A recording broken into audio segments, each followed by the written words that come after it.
ছোট ছোট কয়েকটা লেচি বার করতে হবে। এটা চাইলে নর্মাল বেলাও যেত, বাট এটা অনেকটা টাইম টেকিং ব্যাপার হয়ে যেত। আচ্ছা, এবারে আসি মেন ইনগ্রিডিয়েন্টসে। ফ্রিজে একটুখানি চিকেন পড়েছিল, সেটাকে ইউজ করেছি।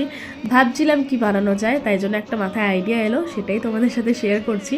এই চিকেনের ফিলিংটা বানানো কিন্তু খুবই সিম্পল, কিছুই না। প্যানটাকে গরম করে একটুখানি তেল দিয়ে তার মধ্যে পেঁয়াজ, লঙ্কা, টমেটো দিতে চাইলে সেটাও অ্যাড করতে পারো, বা তোমাদের যেরকম ভেজিটেবল ভালো লাগে সেগুলো অ্যাড করে একটু ভাজা ভাজা করে নেবে।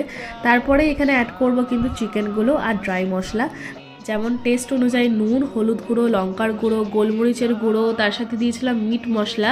পুরো মিক্সচারটাকে ভালো করে ফ্রাই করে নিলেই আমাদের কিন্তু চিকেনের ফিলিংটা একদম রেডি।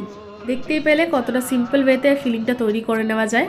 তারপরে কিছুই না, সেই ছোট ছোট লেচিগুলো কেটে রেখেছিলাম, তার মধ্যে কিন্তু ফিলিংগুলো দিয়ে মুখটা ভালো করে সিল করে দেবো, যাতে একটুও ফিলিং বাইরে বেরিয়ে না আসে ভাজার সময়, না হলে কিন্তু খেতেও ভালো লাগবে না আর দেখতেও ভালো লাগবে না। এখানে কিন্তু তোমরা তোমাদের